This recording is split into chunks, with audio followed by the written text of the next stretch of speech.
Bana obosa na TikTok bo garder ba virginité na bino. Okoko bina kano na TikTok ozo continuer na ope kozala vierge. Mwana mwasi to mwana mobali. Marianne azali tilelo vierge. Basali 2 ans na oyaye copain aza toujours tilelo vierge. Bakomo vanda ndaku moko po basalaki présentation na basali mariage te. Baza ndaku moko balalaka bisika moko batambulaka babinaka tout na TikTok en couple, réseaux sociaux na bango eza en couple, mais aza toujours vierge. Bolanda tolo wana aza nango te ndenge vimbi bongo aza toujours vierge.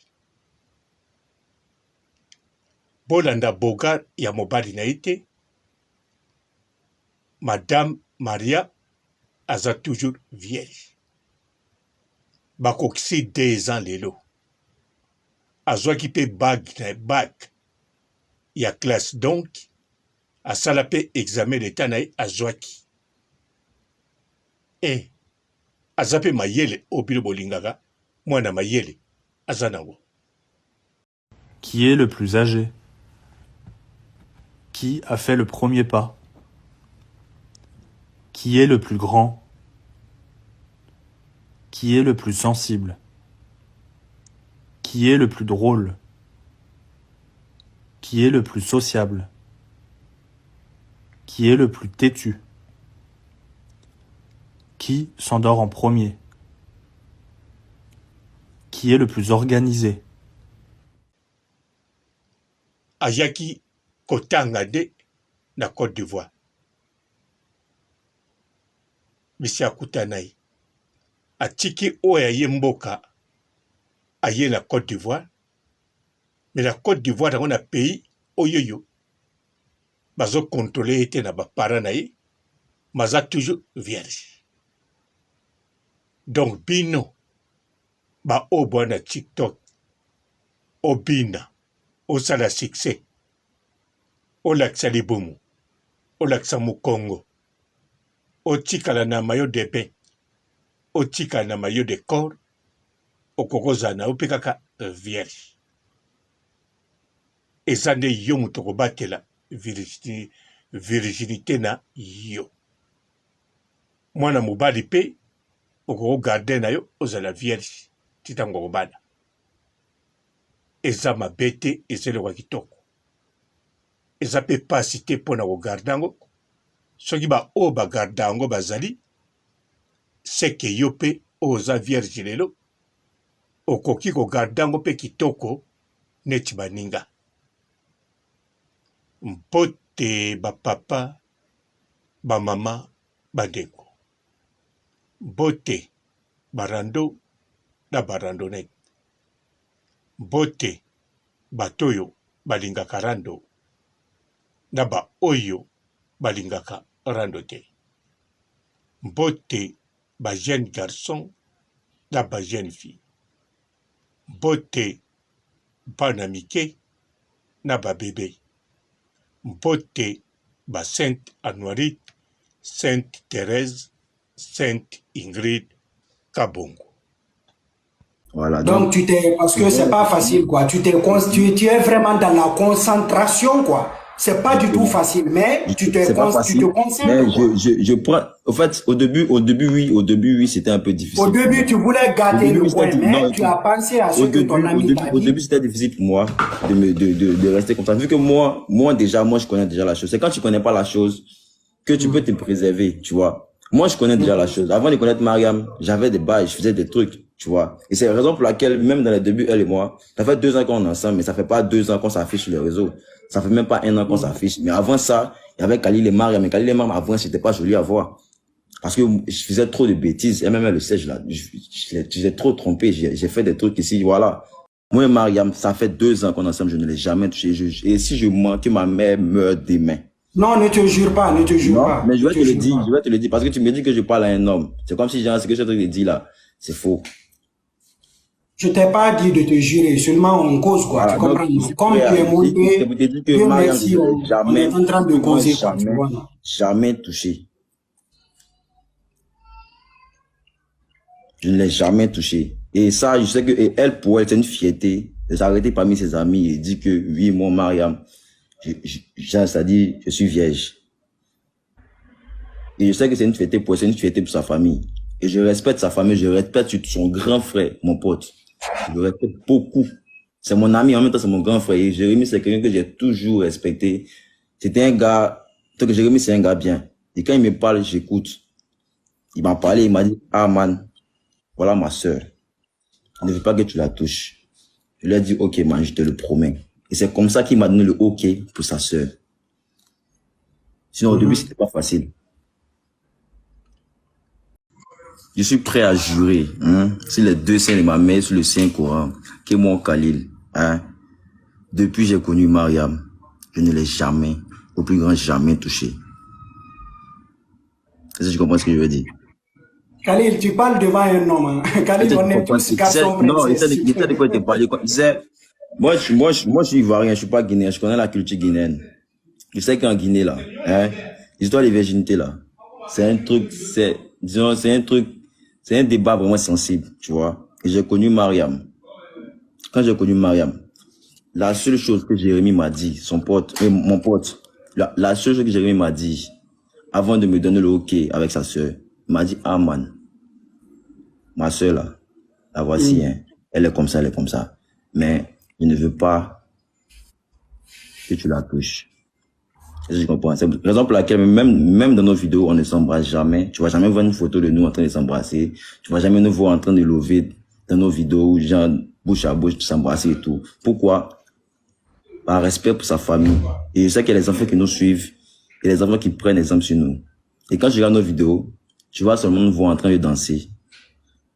Donc, pour un enfant qui nous regarde,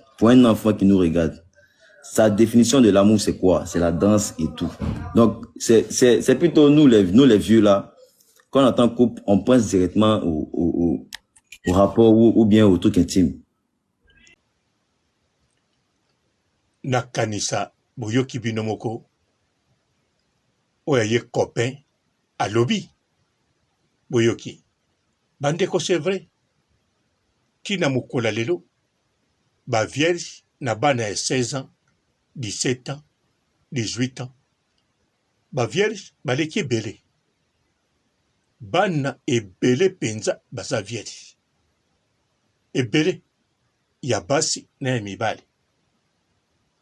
Bokanisa teke nga kote na vandaka na cité, eza na poto eza na Afrique. Biso bana cité, tobeba, totoboka. Te. Ba vierge, baleki kaka ebele na ba âge o na lobi. Mosusu pa kokoloba no ke ngasi nasalaki na garçon boy. Ngasi nasalaki na fille boy. Alobi no ka lisolo. Asala na ete. Mosusu pe aza na copain. Ndenge tomoni Marianne. Azali na mutu. Yekutu. Basala présentation. Ba famille yebani. Akoma kovanda siko ndako moko. Balalaka pe chambre moko mbetu moko. Maza vierge. Vous comprenez bandeko? Gana zoloba. Ponga tangu na la pekaka jet. En tout cas, on a poto. Na mona bana basi bayebi ebele. Mais baza ba vierge. Ayebe ebele. Koleka kutu o atoboka.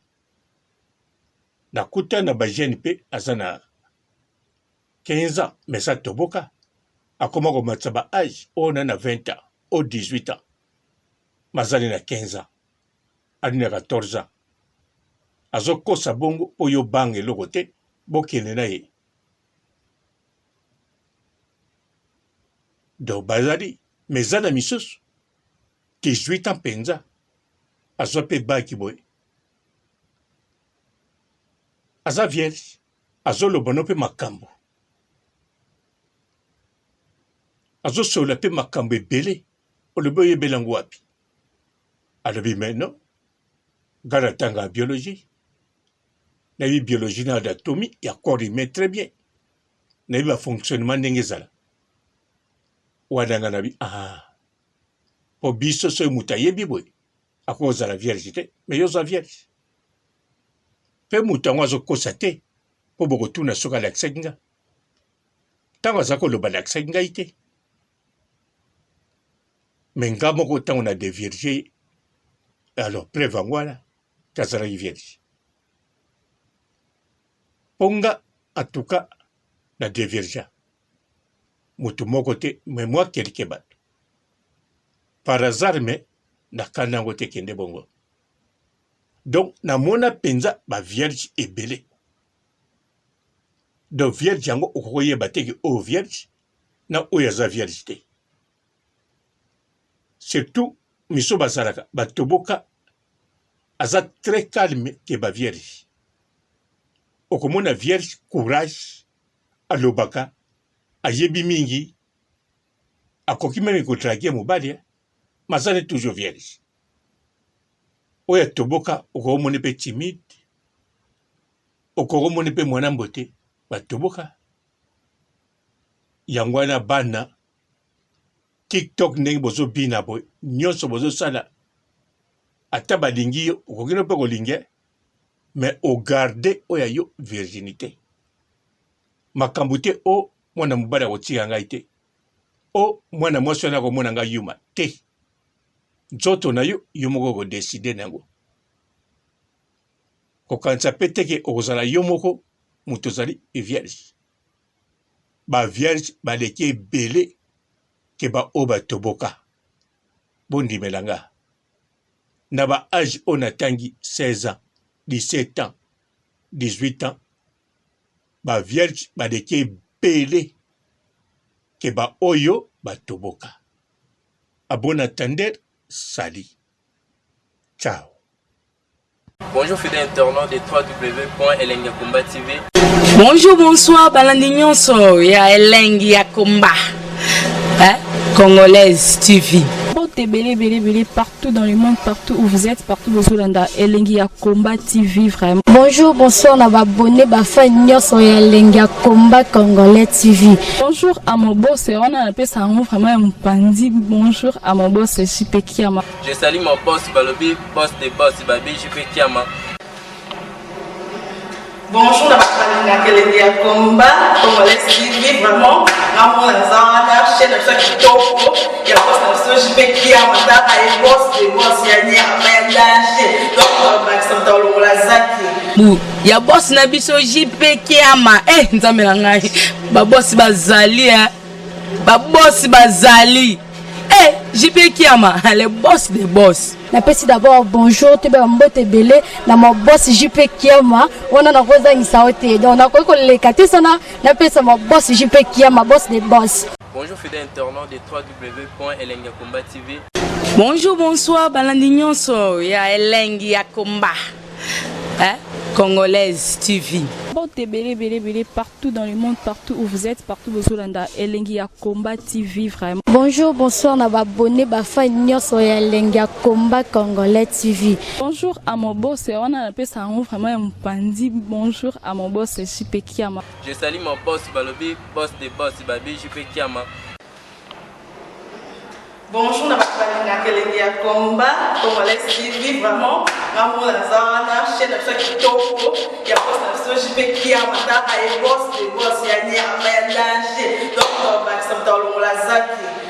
Ya boss na biso JP Kiama nzambe na ngai ba boss bazali ba boss bazali JP Kiama le boss des boss. Napesi d'abord bonjour te ba mbote belé na mo boss JP Kiama wana na kozangisa ote donc na ko leka te sana napesa mo boss JP Kiama boss des boss.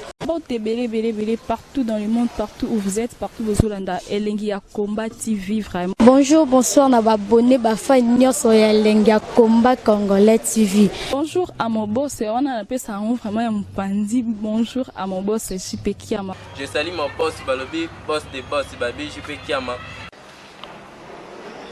Bonjour, na bakalina kelenge ya combat, Congolais TV, vraiment, Ramon Lazana, chaîne de chaque topo, il y a pas de JP qui a matin, et boss, des boss, il y a ni à danger, donc on va se mettre dans la zaki. Ya boss na biso JP Kiama, nzambe na ngai, ba boss bazali, ba boss bazali, JP Kiama, les boss des boss. Napesi d'abord bonjour te ba mbote belé na mo boss JP Kiama wana na kozangisa ote donc na ko lekate sana napesa mo boss JP Kiama boss des boss.